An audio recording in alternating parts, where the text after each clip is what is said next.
I'm going to say something that might ruffle a few feathers. Not every hearing aid fitting is good hearing care. Sometimes people spend thousands of dollars and walk out of appointments with these really sophisticated, tiny computers in their ears, and they have no idea what was done, why it was done, and worse yet, what to do next. So here are 3 questions your audiologist or hearing healthcare provider should be able to clearly answer. And if they can't, well, you might be in trouble. My name's Dario Coletta. I'm an audiologist and a doctor of audiology, and I've helped hundreds of people in the Toronto area to achieve better hearing and solve complex cases of hearing loss. And I've seen far too many patients wear hearing aids and never ever go back for an appointment again. Now, before we dive in, I want you to make sure you like this video and subscribe to our channel. Question 1, what type of hearing loss do I have, and what does that mean for me in the real world? Not, you have a mild to moderate hearing loss. That's not enough. I want you to understand whether you have a sensory neural or a conductive or a mixed hearing loss. And your audiologist or hearing healthcare provider should be able to explain why this can happen. I want you to know if your hearing loss is symmetrical. So is it similar in each ear, or is it asymmetrical where one ear is better than the other? And I want you to understand, related to the results of your hearing test, are there any next steps medically that are needed? Do you need to go back and see your family physician, or is a referral to an ear, nose, and throat specialist required? You should also understand what sounds you're missing. Are you not hearing the higher frequency sounds? Are you not hearing low frequency sounds? And what do those frequencies mean for you? Are you hearing volume, but you're losing clarity? Is one ear better than the other? Do you have poor speech understanding even when sounds are loud enough? And I think that's a really important one to understand. And this is oftentimes where we see hearing healthcare fall flat, when I've seen people where they're wearing 2 hearing aids and they have poor speech scores where a hearing aid is actually amplifying distortion. And if that patient maybe understood the results of their hearing test, that could be something that highlights maybe their treatment is not the most appropriate.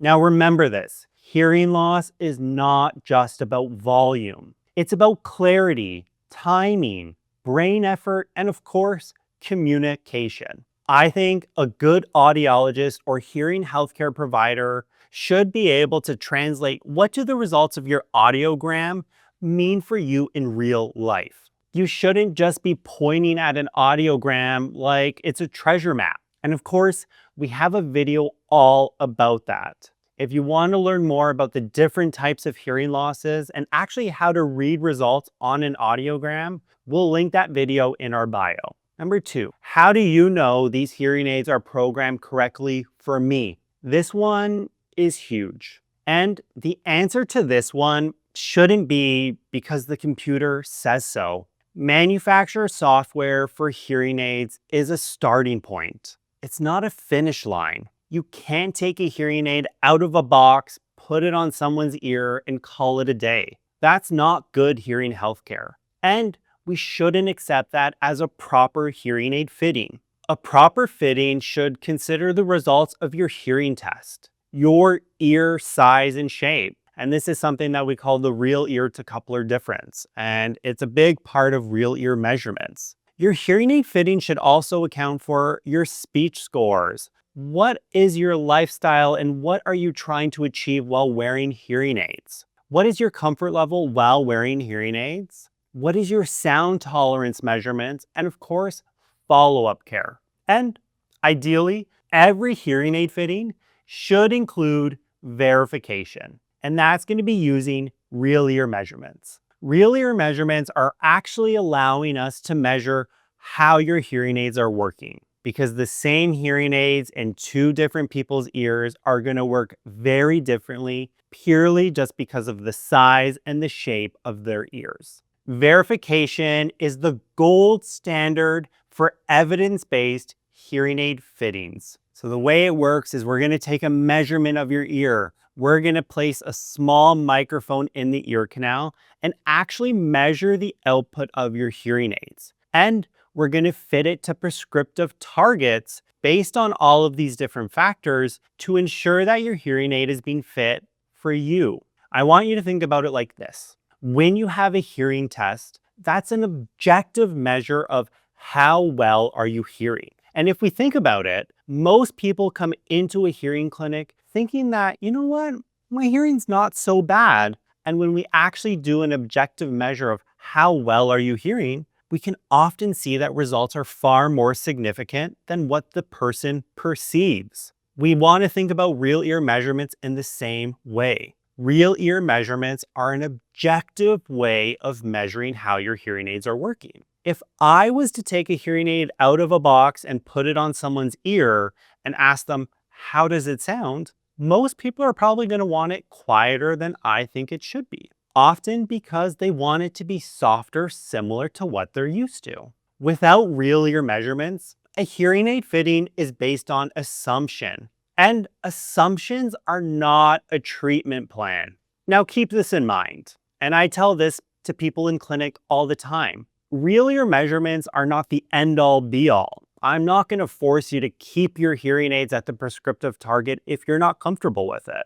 I am more than happy to make adjustments so that your experience of wearing hearing aids is comfortable and beneficial. Real ear measurements help to set the foundation so that any changes I'm making for comfort, we know that we're working from a good starting point. Otherwise, I'm blindly increasing, decreasing volume and adjusting the features behind the scenes without actually having a baseline of what am I changing? Now 3, what is the follow-up plan if I still struggle? This is where good care separates itself from a basic sale. You should know what happens after your fitting. When is your first follow-up? Oftentimes, that should probably be about 2 to 3 weeks after your fitting appointment. What should I track? I often tell people, you're going to leave here today and your experience is going to be different. I want you over the course of the first few weeks, monitor. Where are you noticing improvement?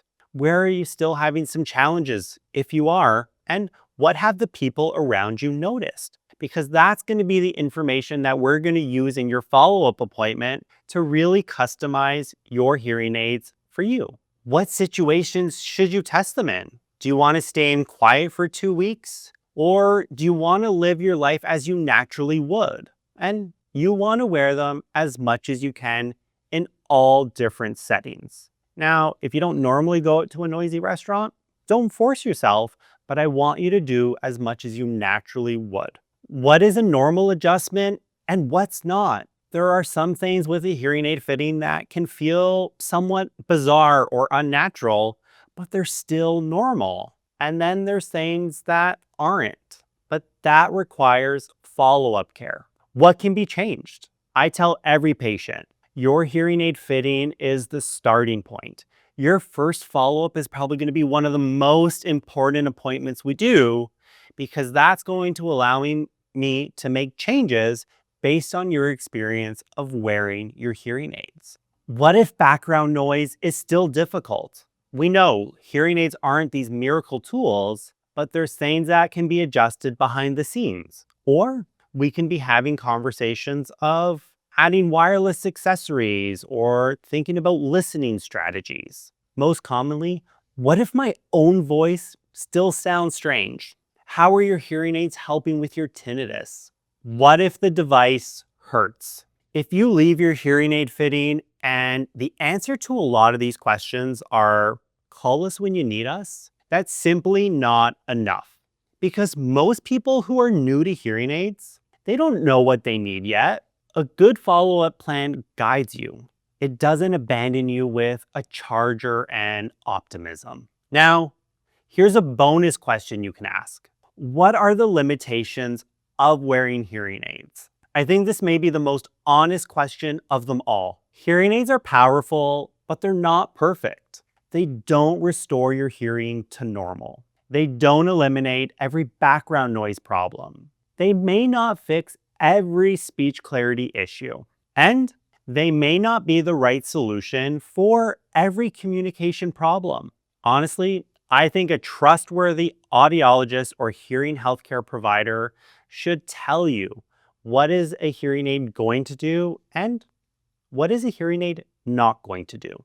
Because having realistic expectations is not negativity, it's part of success. So if your audiologist or healthcare provider can't answer these three questions, maybe be careful. What type of hearing loss do I have and what does it mean? How do you know these hearing instruments are programmed correctly?